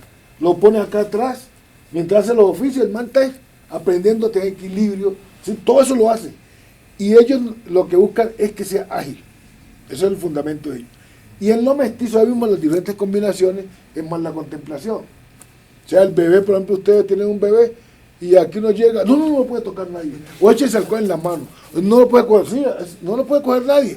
Entonces el bebé está ahí apenas y todo el mundo ahí lo mira. Y apenas lo puede coger su mamá o su papá, pero más nadie puede tocarlo. En el Chocó llega la vecina y con las manos sucias y los cuellos lo lleva. Y allá lo tira al suelo. Y en el suelo él coge arena y mete a la boca y no pasa nada. ¿Y qué dicen ellos? No, él tiene que hacer eso porque va a coger anticuerpos. Entonces empieza a vomitar y toda vaina, pero ya los anticuerpos los va adquiriendo. Entonces el man está contra paludismo, contra toda época de vaina, ¿sí me entienden? Entonces miren los contextos. Ahora, esos 3, si los tengo en un salón de clase, yo no puedo enseñar música de la misma manera. Porque si enseño música desde lo afro, el afro va a aprender más rápido y me atraen los otros 2. Exacto. ¿Sí me entienden? Y eso no es lo que se hace en la universidad, en los colegios. Se estandariza. Y entonces, si hay música del Pacífico, el afro se va adelante. Y el indígena, como no traemos música indígena, se va a quedar atrás. O tiene que hacer un esfuerzo muy mayor para llegar a equiparar algo. Y entonces el ministerio no tiene en cuenta nada de eso, y los lineamientos no paran nada de eso. Nosotros esa experiencia la tuvimos para aplicarla a la escuela. Ahora que trabajamos con los indígenas, precisamente lo entendimos perfectamente de qué tratarlo, cómo tratan el arte los indígenas. Por ejemplo, ellos no hablan de música, para ellos no existe la música, para ellos existe un todo, que está combinado todo. Cuando hacen música tiene que ver con la cocina, y tiene que ver también con el sistema, con la fauna y la flora. La mayoría de los temas musicales hablan de un animal, cuenta la historia de un animal, pero lo que está diciendo el animal es aprender a cazarlo, aprender a cuidarlo, o cuál sirve para comer, cuál sirve para estar. O sea, ya es una enseñanza ahí. Todo está relacionado. Y entonces no es la música sola. Ellos, cuando iban a matricularse, ¿usted qué va a estudiar? Vengo a estudiar el arte. Y decía, pero acá no hay licenciatura en arte. Yo vengo a estudiar arte. Entonces, un man que es enlace, yo no, tranquilo, ellos ven a estudiar música y no que, como lo ven como un todo, tranquilo, que progresa. Y entonces aprendimos mucho, y la experiencia que tenemos nosotros es que en un salón de clase o en cualquier reunión, yo no puedo estandarizar el conocimiento. Tengo que tirarlo en varias direcciones. Por ejemplo, si yo enseño rítmica, le tengo una forma para los indígenas, otra para los afro, otra para los mestizos, para que lleguen al mismo punto. Pero yo apenas enseño, por ejemplo, yo cojo un tambor, el afro que tiene todo ese en la mente grabado esa sonoridad, la coge rápido. Pero, y les pongo el ejemplo, yo salgo con una tambora, en Luquí, saco una tambora y voy tocando y salen todos los negros bailando. Pero me voy a un pueblo indígena y voy con la misma tambora y los manes quedan quietos, porque ese código no es de ellos. Tal vez se me está loco o qué. Sí, porque no es el código, seguro. Aquí en Bogotá hagan liberar, sacan con una tambora y muchos muy caicán viendo como que sí, que no entiendo que se baila. Sí, pero entonces eso es muy importante tenerlo en cuenta. Leonidas, en las universidades a veces nos llegan estudiantes afro y tienen mucho problema. Y hay profesores que dicen, oiga, no, pero es que no aprenden, ni es que no... Precisamente porque... ¿Desde dónde les están enseñando? Desde dónde les enseñan. Por ejemplo, mira, en las escuelas nuestras, la gente es muy oral. Y la gente hace la primaria, el bachillerato, y sigue con su oralidad. Y te habla de todas las cosas, pero que ahí no lee. Pero tiene un contexto de Bogotá, donde los profesores, lo primero es la mediación del libro. Y ese man que viene, él está acostumbrado a hablar mucho, pero él no tiene... Mira, otro caso que sucede mucho es, la gente en el Pacífico, la mayoría no tiene el concepto claro de la propiedad del otro. Entonces, por ejemplo, tú lo ves y le das un trabajo y él puede coger una vaina que escribió Eliezer y lo pone ahí y lo presenta. Pero no pone que es de Eliezer. Pero no es que lo quiera robar, sino que no tiene esa cultura porque no enseña de lo textual, ¿sí me entiendes? Sí. Sino que le dicen en 1810 hubo tal cosa, tan, pero no dicen que eso lo escribió alguien, es de alguien. Y hay que citarlo. O sea, no hay esa conciencia, pero no es de robarse ni de plagiar. Pero entonces acá lo leen, es como, esos más no leen, ¿sí me entiendes? Entonces también, si entendemos esos contextos, el de acá te va a ganar. Por ejemplo, las pruebas IFES. ¿Quién las hace? ¿Quiénes las hacen? ¿Expertos de dónde? De acá. No de las regiones. No. La mayoría de los que están haciendo las pruebas son egresados, pueden ser aquí del bosque, pero son gente de acá, del altiplano. Y esa prueba es para todo el país. Y él no tiene los contextos. ¿Quiénes sacan los mejores puntajes? Los colegios de Bogotá. Y yo hago una prueba del Pacífico, ganamos todos los del Pacífico y los de acá pierden. Porque el error está en estandarizar esa joda, hermano. O sea, no puede estandarizar. Y háganlo con las universidades, hagan lo mismo. Bueno, si uno lo escucha y se toma en serio el hecho de que cada lugar desde donde la gente se ha construido culturalmente influye en la manera como aprende, es posible pensar intercambios de lógicas en una pedagogía híbrida, en donde uno pueda, por ejemplo, incorporar la oralidad en contextos donde mayoritariamente es por lo escrito, llevar la escritura despacito a los contextos mayoritariamente orales. ¿Usted cree que esa una pedagogía que dialogue con eso podría ser interesante para ir generando en el país vasos comunicantes entre esas maneras de hacer? Sí, nosotros ya lo hemos hecho. Dentro de un mismo territorio tú lo haces. Yo soy consciente de que en unos pueblos se lee menos. ¿Sí me entiendes? Sí. ¿Qué hacemos con la música? Hay unos profesores que salen de una batalla con pentagrama y con cosas así. Y no les rinde la música con los pelados. No. Hay otros que arrancan atrás de la vivencial con ellos y empieza a construir. Y después que construye, pasa a la lectura. Sí. Entonces, ahí hay un problema de didáctica. ni siquiera de conocimiento. ¿Sí o qué? Sí, de acuerdo. Entonces, si yo tengo una persona que viene del Pacífico, porque hay que hacer los exámenes de admisión, desafortunadamente no son para eso, deben ser para eso, para ver en qué estado llega esta persona, cuáles son. Y cómo construir una pedagogía que para le eso. sirva. Ajá. Y lo otro que te iba a decir, en el caso de las instituciones, las mejores instituciones del mundo son buenas, no es por su didáctica ni por eso, sino por su selección. Entonces Harvard es lo mejor, porque tiene pues, muchos recursos, pero de quiénes entran ahí, quién selecciona. El Parisa fue exitoso por la selección. Nos presentamos 200 y él escogía 5 apenas. Los 5 que él viera que tenían mejor actitud para responder. Entonces con los 5 iba bien, iba montado, ¿sí me entiendes? Pero yo necesito 50 y no lo acepto bien, no hago el mejor proceso de selección. Ahí me llega gente con debilidad, entonces toda la carrera está recuperando, arreglando problemas y ahí se me va el tiempo. Entonces tú ves que la unidad que mejor le va es la que mejor selecciona su personal. Seguro. Entonces, en ese proceso de selección también le encontré esta tiene una debilidad, entonces le programo para esa competencia. Eso es lo que se hace, eso es lo ideal. Lo que tú dices es lo ideal. Yo creo que en este punto y con la conversación que han tenido y el compartir, yo creo que es bueno que entren ustedes en la conversación. Ya pusimos un montón de cosas aquí, ustedes lo compartieron, cosas técnicas, digamos, de la música. Entonces yo quiero dejar abierta la conversación para que sea una conversación con todos. Yo tengo varias. ¿Cuál es la posición? O bueno, en muchos lugares la Casa de la Cultura es como el lugar en donde se enseña el arte, pero en Quito, ¿cómo funciona en el Quito en general? ¿O cuál es la posición de estas casas de la cultura? Bueno, yo siempre tengo problemas con ese tema, con el tema de Casa de la Cultura. Yo tengo problemas con eso, a mí no existe ninguna Casa de la Cultura.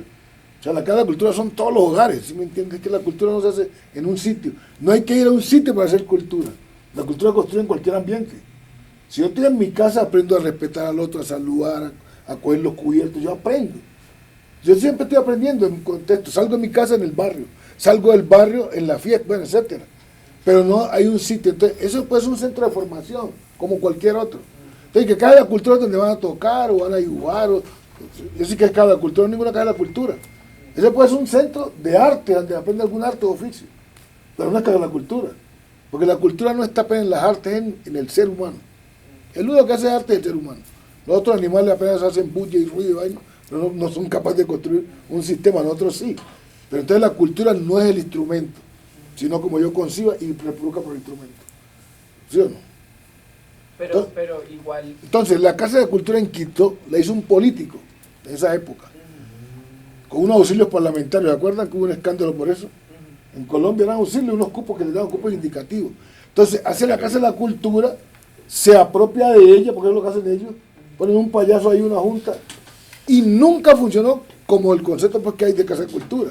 Entonces, Agüeñó puso una emisora, pero ahí no accedía al público. Nosotros siempre, desde el movimiento, atacamos esta que la quitamos. O sea, le quitamos, después de 10 años peleando, le quitamos la Casa de la Cultural, pero no tiene que pasar un ente. Y pasó al municipio, y el municipio la dio a la Fundación de San Pacho. O sea, que ahorita está la Fundación de San Pacho ahí. Tampoco sigue siendo Casa de la Cultura. Porque la fundación no es la cultura. Entonces la fundación coge el espacio, lo arrienda, se ganan su plata ellos ahí y ya. Pero no sirve para la comunidad. Tampoco es Casa de la Cultura. Entonces el término sí hay que cambiarlo. Entonces tú vas a los municipios y que cada cultura. Yo digo, eso no es cada ninguna cultura. O sea, la cultura no está en esa casa. La cultura está en la mente de cada quien. Y entonces puede ser un centro de formación artística. Sí. Así como Batuta, como es lo mismo. O hay una calle que se llama Escuela Taller también. Ahí. Sí. Ella no encaja de la cultura. Entonces ese concepto sí que es bastante problemático. Yo quisiera preguntar algo. Pues no quisiera saber cómo es la estandarización de las formas en las que se educa, pero quisiera saber en la experiencia del maestro qué tipos de formas de enseñar ha encontrado. Nos hablaba de los indígenas, de los afro, pues como de los de la ciudad. Entonces, pues no sé, usted que se ha enfrentado como a estas formas de enseñar, ¿cómo podríamos tener nosotros herramientas para enseñar también todas estas músicas colombianas de una mejor manera? Mira, las músicas tradicionales, no solamente aquí en cualquier parte del mundo, tienen sus lógicas propias. Imagínense la enseñanza de las músicas o de las artes independientemente del Estado, sin esas instituciones. Antes no existían las instituciones y ya la gente se educaba y se formaba. Siempre ha existido la formación. Lo que ahora está mediado por instituciones y por un Estado.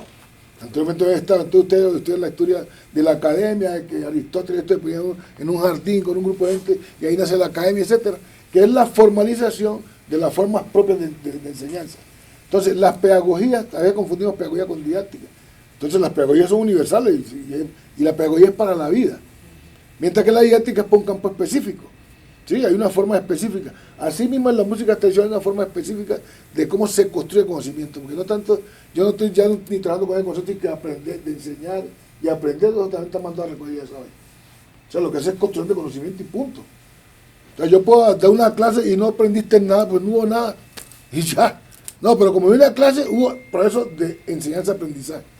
Eso no vale nada tampoco. O sea, ¿cuántas veces vamos por ahí y nos enseñan una cosa y a los dos, a alguien le enseñaron álgebra y después que termina el bachillerato y le pregunta por otro, ni me acuerdo de eso? ¿Sí me entiende? Entonces no es tanto que yo participe en eso, sino que conocimiento construí, y que llaman ahora competencia, como quieran llamarle, pero es que yo construí. Y con la música se construye, el docente de arte construye conocimiento con el otro. Y ustedes saben, si usted da una clase de música con otro, aprende del otro también. Sí. No solamente que le va a dar, no. Estamos construyendo y que entre más diste clases, más ducho te vas volviendo en esa vaina. Y así aprenden la música tradicional. Entonces el maestro te dice, va a aprender a tocar el curulao. Entonces el maestro dice, vamos a tocar 2 golpes, cutá, cutá, cutá, cutá, cutá, cutá. Por hoy dejemos ahí. Al otro día viene, ¿cómo es el golpe de ayer? Y el man ya hace cutá, cutá, cutata, cutá, cutá. Empieza a poner él. El man ya le puso otro golpe. Ese maestro después, más adelante, va a enseñarle al man. Vamos a empezar con cutá, cutata, cutá, cutata. Ese otro lo aprendió de un estudiante anterior. Y es que va evolucionando en sus formas prácticas de construir. Sino que la academia formal ha legitimado esas formas propias. ¿Sí? Y entonces, por ejemplo, lo decía. Y pone al estudiante en un lugar pasivo, como si no aportara nada. Y nosotros, por ejemplo, lo que estamos, las formas que estamos viendo ahorita aquí, en las universidades, en los colegios, es una forma impuesta de colonialización. La misma clase que usted ven ahorita, de la misma forma están diciendo hace 300 años. No ha cambiado nada, entonces cambian las dinámicas, vamos avanzando, y la escuela, la universidad está ahí mismo, está ahí quieta, en la misma forma. Y ¿sí me entiende? Y no está la discusión como lo que decimos. ¿Por qué no cambiamos la forma, las cambiamos, las dinamizamos? Primero, partir del concepto que en la clase es una participación del orientador con los estudiantes y aprender de él, que es lo que hace la música propia. Entonces, hey, tú tocas guitarra, sí, toca una vaina ahí. El profesor le dice, toca algo ahí que no le enseñó a él. El man lo trae allá a su contexto y la toca. Ah, bueno, pero mira, ahí puedes mejorar esto aquí o la sí, y entonces ya la academia se apropia eso que llegó de afuera. Pero como no nos apropiamos de los de afuera, estamos deslegitimando los de afuera. Entonces llega un man con algo afuera y toca, y puede estar tocando, no, eso aquí no. La técnica aquí es esta. Si te la imponen y te niegan lo tuyo. Entonces la academia es sorda, bruta, ciega porque no está aprendiendo. O sea, acá llega de afuera y porque no aprovecha. Nosotros aprovechamos 30 modelos de maneras de entender la música de los indígenas. Lo que ellos trajeron, lo sistematizamos y quedó ahí. No le dejamos que se fuera, ellos se van con un conocimiento y van a seguir tramitando, pero nosotros tenemos en la universidad para otro indígena que llegue, otra persona, ahí hay información. O sea, te estamos cuento lo de afuera. La academia se nutre de afuera, no puede ser, porque de adentro apenas se dan clases y pendejadas. Entonces voy a investigar, tiene que salir de aquí. Aquí no se da investigación para nada, tiene que salir. O sea, la investigación no está aquí. Aquí hay unos parámetros para salir a investigar. Y esa investigación de qué? A la universidad. Ella se está nutriendo siempre. Eso me hace pensar una cosa interesante y es, aquí nos hemos esforzado mucho y vuelvo al tema de Abreu y eso, de imponer unas músicas, pero la Academia de la Música Clásica ha sido muy ciega a las maneras como aquí se la apropian.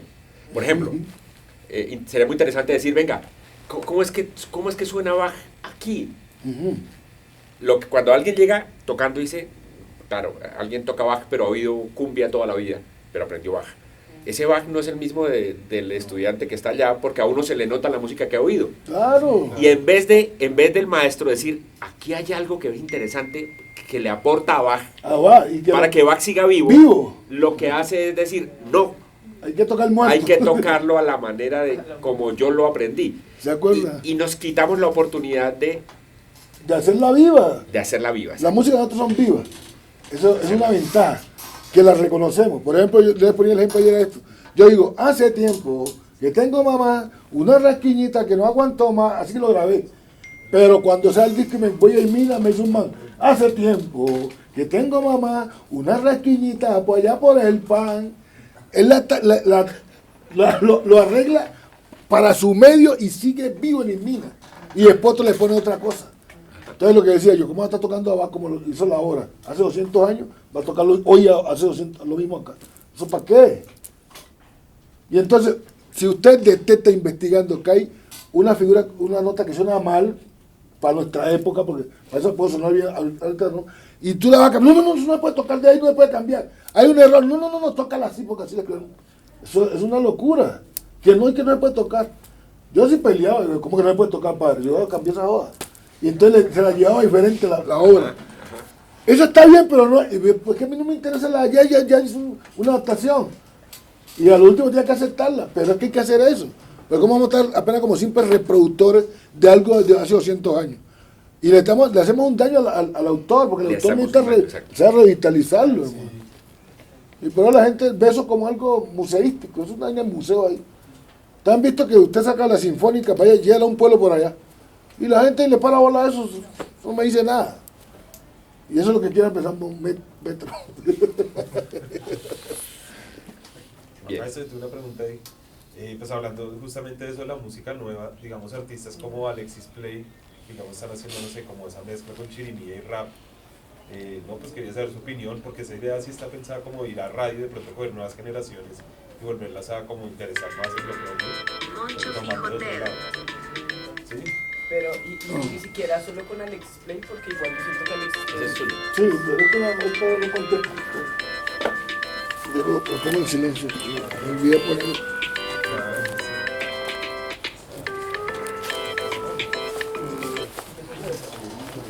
El silencio está aquí. Ahora sí. Yo le sumo a la pregunta de Bongi, no solamente Alexis Play, sino por ejemplo ahorita hay un parche, Los Dioses del Ritmo, como que hay una creciente de músicos chocuanos jóvenes que es música urbana o algo así. ¿Cuál es la posición? Sí, la música urbana era una contención que había. Anteriormente yo empecé a hacer música de grabar, 89 grabando ya. Entonces ustedes saben que los que tenían el control de la música que se publicaban eran las disqueras. Sí. Eso es lo que cambió. El cambio fue, no es de la música, no de la disquera. Entonces los jóvenes, o yo en mi época, yo no podía mostrar mi música si no iba a un estudio de grabación. Claro. Y el control tenía unas poquitas. Y entonces yo me acuerdo que la primera vez que ofrezco a Disco Fuente para grabar chirimía, porque ya hacía salsa, a grabar chirimía me dijo, no se vende. Y yo le dije, pero ¿cómo que no se vende? Y ¿ustedes son brujos o qué? Sí, tienen que ser brujos para saber qué se vende y qué no se vende antes de sacarlo. Y yo dije así, y bueno, dejemos ahí, yo busco mi plata después para grabar mi vaina. Entonces estuve grabando con esos salsa y me demoré hasta 1995. Que es el primer... Que estoy aquí en Bogotá con mi orquesta de salsa. Y entonces un man me dice, pero tú tocas la música del Pacífico, ¿por qué no grabas esa vaina? ¿Eso cómo se llama esa orquesta? La Contundencia. No, la de salsa. Grupo Raza. Grupo Raza. Pueden buscarlo en la web. En Spotify está también. Entonces le digo yo, ahí lo van a encontrar salsa venteada, puros trombones y trompetas, es lo que hay. Y entonces le digo yo, nos unimos 3 socios y pusimos su plata. Y me vengo aquí en Bogotá, en Estudio HN, que ya desapareció. Es un estudio grandísimo, grabamos en bloque.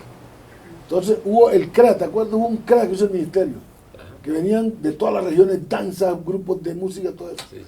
Y nosotros vinimos, yo estaba acá, pero el grupo que ganó era la Chirimía, la Contundencia, y veníamos a comprar los grupos de danza. Y como estos manes vienen, aproveché que llegaron, y ahí... Lo metí a grabar. A eso, y me ahorré el transporte, que lo más costoso es trabajar mal. Claro. Y nos metimos a grabar 2 días aquí. Ya teníamos los temas escogidos, todo, y grabamos. Y cuando yo saco ese disco, yo en salsa vendía póngale 3.000 copias, en todo el país 3.000 copias, eso no es los promedios, eso no era mucho tampoco. Y cuando saco el disco de la Continencia, lo saco un sábado, me acuerdo yo, a las 10 o 9 de la mañana, y a las 2 de la tarde no hay un disco. Y ahí vamos a sacar apenas 1.000, porque como el brujo había dicho que no vendía, sacamos 1.000 apenas, para ver si me entiende, y no había un disco, y me llama un man de Buenaventura, necesito 1.000, otro man de Cali, necesito 2.000, todo el mundo pidiendo ese poco de disco, y pasó un disco morado 15 días en Medellín, ¿de acuerdo? Se llamaba Discos Victoria, Ajá, era quien sí. hacía los vinilos, Sí, y yo le quemaba Antioquia, Disquera Antioquia, eran los dos que hacían discos. Entonces, le digo, y entonces ya teníamos encargo como por 7.000 discos. Y un man me dijo, pero es una locura, ¿quién le está pidiendo poco de discos? Y hermano, nosotros sacamos 1.000 y estos son sobrepedidos, no es que lo vamos a... Entonces los manes me están pidiendo, yo, si quieren le mando el 50% de la plata, y manden lo que nosotros no tenemos plata. Entonces todo el que me iba a comprar mandar el 50. Y mandamos entonces el man a lo más rápido. Entonces hicieron un esfuerzo y lo sacaron en 7 días. Esos pedidos, más le dije, saque 2.000 más. Entonces sacamos esos pedidos más 2.000 más. Y a los 2 días no hay un disco, otra vez, hermano. Entonces ya, sí, ¿Terminó vendiendo cuánto? 30.000 discos. ¿Qué? ¿Cómo se llamaba ese disco? Se llama Fiesta Zampachera, es un vinilo Ya, rojo. ya, sí, El sí, rojito. Y ahora está en blanco y negro. De la historia es que yo, como es 1995, apenas va a llegar el CD. Entonces la gente no tenía dónde escuchar CD. Apenas va a llegar. Entonces el man de un más amigo mío de Medellín me dijo, ¿usted compra la vaina? Y le dije, no, usted los de la disquera cuando se los ofrecí, dijeron que no me vendía. Y ahora como me va a decir que me lo compra. Ya haciéndome el difícil, pero para subir el precio. Claro. Claro. Entonces amigo, te doy 2 millones y 2.000 discos. Y dije, no, dame 5 millones y 5.000 discos. Y listo, ahí está. Entonces cogí 5.000 discos y 5 millones de pesos, que era un canal de plata. La granja me valió como 2,5 millones. Y, bueno, más todo lo que estamos vendiendo. Entonces ese man, como es una disquera, tiene la visión. Está llegando el CD, yo compro mi cinta y cuando llega el CD saco el CD. Y cuando llegó el CD, que se sale en blanco y negro, todavía por ahí está en las tiendas, lo vende ahorita en 50.000 pesos un CD. Como es la primera grabación de nosotros, ya en blanco y negro, el man lo vende carísimo. Y la gente lo compra por reliquia. Sí, lo venden en 50.000 pesos un CD en blanco y negro, que ni lo tengo yo. ¿Le puso así en blanco y negro? Es que se llama así. Ah, sí, ¿Ya? Se llama Fiesta Zampachera en blanco y negro. Entonces el man todavía está vendiendo, imagínate. O sea, todavía está vendiendo.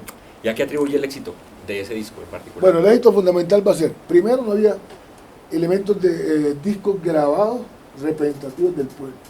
Y es un fenómeno que les voy a explicar y saben por qué. Yo vivía en Bogotá.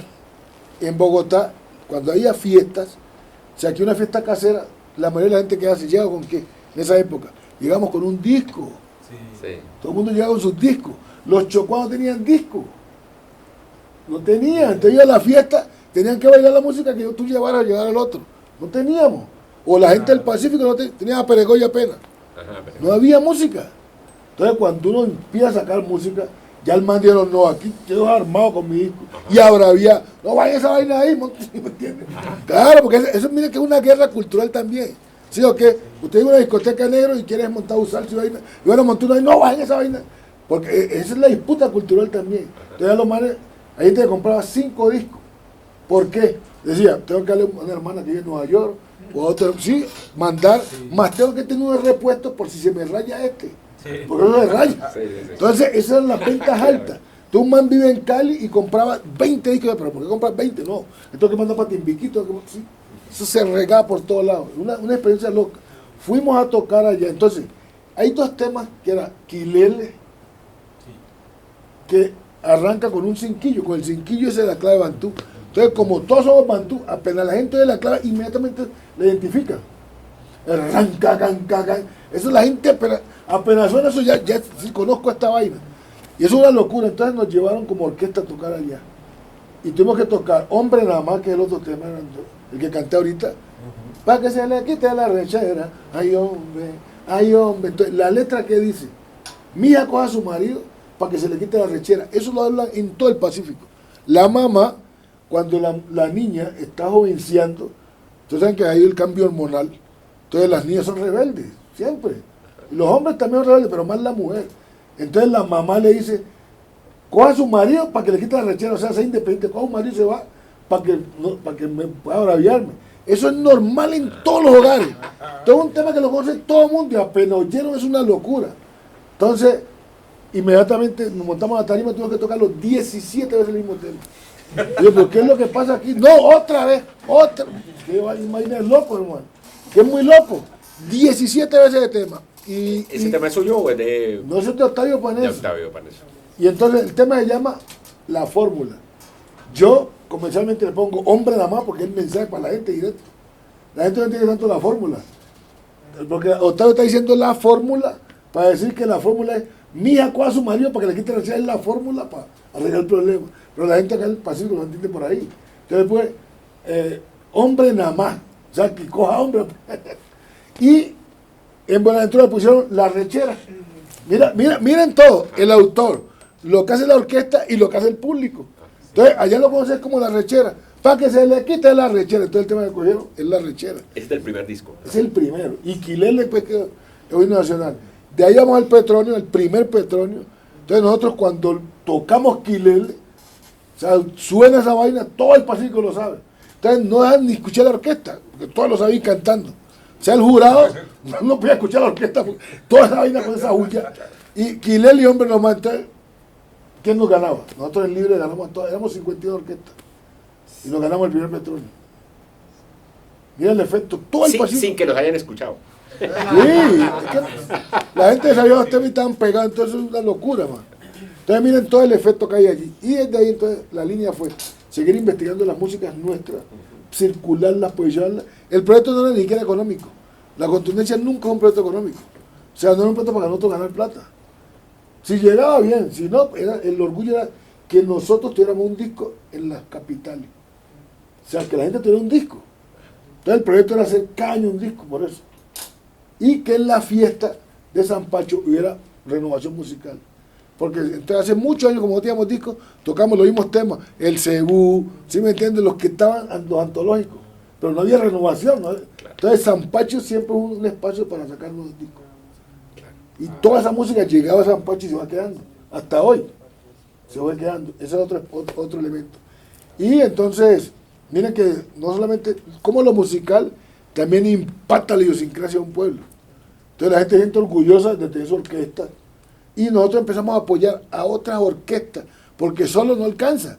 Necesitamos que haya más, para hacer una masa crítica y representativa. Entonces yo empiezo a apoyar un proyecto que se llama Tangui Chirimía. También le hago las producciones. Es más, un tema que era un palo de nosotros. Yo ya tengo otro que es éxito, entonces voy a meterle en esa grabación un tema de acá, que no toca los de Tangui Chirimía, la contundencia, lo pongo a ellos, que se llama El Indio. Ese indio, si ustedes lo ven, los demás temas de Tangui no suenan así. No. Esa era la contundencia, no que lo pasé allá. Ya, es una composición mía. Entonces yo lo paso a ellos. Entonces el indio se pega y dispara a Tangui Chirimía. Y por acá tenía un palo que era el sucunducu. Es una locura. Vamos a tener carnet, ni siquiera, es una locura esa vaina. Entonces leí el indio a ellos y nosotros con el sucunducu y se pegaron los dos. Entonces sacamos otra orquesta, ¿cierto? A Paneso con Saboreo también desde el primer trabajo lo apoyamos aquí, haciendo el arreglo, grabándolo, siempre lo hemos apoyado. Y entonces empezamos a apoyar más grupos. ¿Para qué? Sí. ¿Qué opina de estos nuevos? ¿Qué sensación tiene? Que ya pueden producir ellos. Sí, como él dice, son grupos urbanos. Y el tema que venía hablando era ese. O sea, los jóvenes ahora han encontrado espacio para hacer su música y necesidad de un estudio. No necesitamos esa mediación, entonces salió Frutiluz, salió un poco de vaina, entonces la gente en su casa hace música, ¿sí? El problema que tenemos ahora con ellos es la monetización. Sí. Ese es el gran problema que tenemos. Como estamos en una nueva era, yo con el disco, la izquierda te respondía por una plata, o si lo vendían. Ahora, hoy en día tú haces, y no necesitas tampoco prensar, es una ventaja ahora. Uno no prensa y no que puede subir a plataforma. Pero el problema es cómo monetizo. Entonces el nuevo negocio es la agregadora. Y la agregadora tiene un sistema contable y entonces te puede mostrar uno y el sistema, bueno, es una... Sí, o sea, no conocemos de eso todavía. No tiene control de eso. Entonces, la gran ventaja es que los jóvenes pueden participar directamente, interactuar con un disco, con la comunidad. Antes no podía, un joven no podía. ¿sí? Y perdieron el control las disqueras nacionales. ¿Quién lo tiene? Las internacionales. Entonces, por ejemplo, tú para que te vaya bien con un disco y lo sacas, tienes que irte a Miami, ¿cierto? Miren, la música ahorita no es la que se produce en Colombia, o así lo haga aquí en Colombia, no va a tirar de aquí. Mándalo a Miami, y que Miami lo mande. Ahí sí la gente lo acepta. Ese es el colonialismo, está ahí todavía. ¿Sí? Entonces ustedes ven que todo lo manda en Miami para toda Sudamérica. Anteriormente Colombia mandaba música para los otros países. Argentina sacaba, no, ahora todo es Miami. Si no viene de allá, muerto. Porque es la multinacional. Entonces, pues, tú pones algo que se produzca allá y tiene 20 millones de reproducciones. Pero lo saco yo acá, no llegó casi a nada. Entonces, eso es una ventaja en la democratización para sacar la música. Pero también los pelados se maman porque yo saco y no monetizo. Entonces, ahí hay un lío grande. Que eso se tiene que normalizar algún día. Eso se va a normalizar. Pero mientras tanto, hay mucha desilusión porque los pelados me ponen muchas quejas. Que los derechos, que cómo hago por... Digo, pero es que además eso está muy nuevo, hermano. Nosotros desde Saico, que yo soy socio de Saico, empezamos también a mirar el problema. Entonces traemos unos argentinos que son expertos. Nos dijeron, mire, el problema de monetización es una cosa bastante complicada todavía. Estamos empezando, pero entonces hay que buscar buenas agregadoras. Ya están las buenas. ¿Qué son las agregadoras exactamente? Ahorita, anteriormente, la disquera es la que sacaba el disco, ¿sí o no? Sí. Ahorita la agregadora es una firma que maneja las plataformas. Y para yo subir mi música allá, son ellos los que lo hacen. Okay. Entonces, yo te entrego el disco, pues los 12, el trago, lo que sea. Ellos lo suben, pero dicen, no, pero tenemos que hacer publicidad en tantas páginas, pero tenemos que hacer video acá, ¿sí? Y entonces uno firma un contrato con ellos y ellos te dicen, te damos el 70 a ti, nosotros queremos el 30, pero para controlar esas ventas son más. Y son ventas globales. Es otra ventaja, pero también... Pero ellos manejan los datos, uno no tiene control sobre los datos. Así como con la disquera.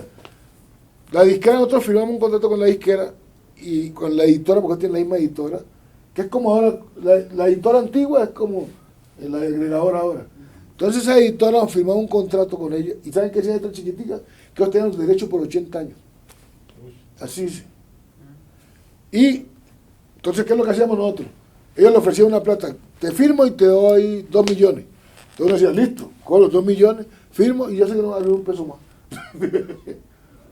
Que eso nunca para un peso más. Entonces, ellos pueden vender 1000 discos y te dicen, hemos vendido 10 discos. Y te prestamos una plata y no hemos ni siquiera rescatado la tuya. Cada vez que te aparezca por ahí tienes 3.000 pesos, 10.000 pesos. Entonces la gente, ¿qué es lo que hizo el autor? Pedir una buena suma al firmar, porque ya que no le llega más. Y mire que hoy en día están viviendo esa editora de nuestra música ante Saico. Porque ellos tienen un porcentaje por derechos con eso. Y entonces, esa es la editorial que te digo, los jóvenes están participando mucho, pero no con ingresos.